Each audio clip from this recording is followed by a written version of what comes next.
Hello বন্ধুরা, আসসালামু আলাইকুম। সিনহা কিচেনে আপনাদের সকলকে স্বাগতম। আশা করি সবাই ভালো আছেন। আজ আমি আপনাদের সঙ্গে শেয়ার করব টক মিষ্টি ঝাল ঝাল একটি রেসিপি। এখন পুরোপুরি আমের সিজন, আম পাকার সময় হয়ে এসেছে। আসলে আচারটা তৈরি করতে আমার একটু সময় লেগে গেল, ভীষণ কাজের চাপ ছিল বাড়িতে। তারপরেও কাঁচা আম চলে যাচ্ছে, আচার না করলে কীরকম হয়, তাই আমি আজ আপনাদের সঙ্গে শেয়ার করব কাঁচা আমের টক ঝাল মিষ্টি একটি রেসিপি। আমি প্রথমে আমগুলোকে কেটে কুটে পরিষ্কার করে নিচ্ছি। আসলে ছিলে প্রথমে পরিষ্কার করে নিচ্ছি। আমগুলোকে এক এক করে সবগুলো ছাল ছাড়িয়ে পরিষ্কার করে নেওয়া হয়ে গেল। টক ঝাল মিষ্টি আচার আসলে খেতে অনেক ভালো লাগে। পাকা আমের আচার করা যায়, তবে কাঁচা আমের আচারটা আর একটু বেশি সুস্বাদু হয়।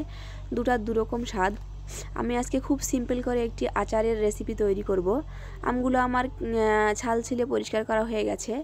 এখন এগুলোকে আমি 4 ফালটি করে কেটে নিচ্ছি। প্রথমে 2 ফালটি করে, তারপর তার ভিতর দিয়ে আরেকটা ফালটি করে ভিতরের যে বিচিটা ছিল ওটাকে আমি ফেলে দিচ্ছি। তারপর একটি পাতিলে আমগুলো দিয়ে 1 চিমটি হলুদ দিয়ে সিদ্ধ বসিয়ে দিয়েছি। আম সিদ্ধ করা হয়ে গেলে আমি একটি কড়াইয়ে পরিমাণ মতো তেল দিয়ে ঝাড়নির মধ্যে আমগুলো আমি ঢেলে রেখেছিলাম, সেই আমগুলো আমি কড়াইয়ের মধ্যে দিয়ে দিলাম।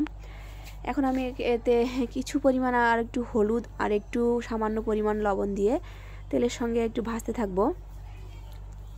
দেখেন বন্ধুরা, আমি তেলের সঙ্গে আমগুলোকে ভেজে নিয়েছি। এখন আমি এতে আদা ভাঙা করে গুঁড়ো করা শুকনো মরিচ দিয়ে দিলাম। এখন আমি এতে কিছু পরিমাণ মশলার গুঁড়ো দিয়ে দিলাম। দিয়ে এখন আমি এগুলো ভাজতে থাকবো। এ পর্যায়ে চুলার জালটা একটু সামান্য রেখে দিবেন, না হলে কড়াইয়ের তলায় লেগে যেতে পারে, পুড়ে যেতে পারে। হালকা জাল দিয়ে অনবরত নাড়তে থাকবেন। নাড়তে দেখেন বন্ধুরা, কালারটা পরিবর্তন হয়েছে। এ পর্যায়ে আমি পরিমাণ মতো চিনি দিয়ে দিব।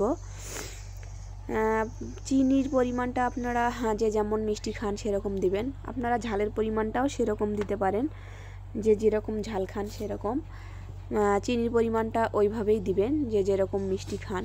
দেখেন বন্ধুরা, চিনিটা দেওয়ার ফলে অনেকটা পানি বেরিয়ে গেল।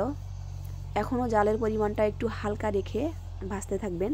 ভাজতে দেখেন আচারের কালারটা কীরকম পরিবর্তন হয়ে এসেছে।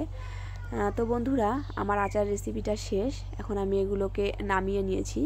দেখেন বন্ধুরা, টক ঝাল মিষ্টি আচার দেখতে কীরকম লাগতেছে, দেখেই জিভে পানি এসে যায় খাওয়ার জন্য। তো বন্ধুরা, আমার এই টক ঝাল মিষ্টি আচার রেসিপিটা আপনাদের কেমন লাগলো?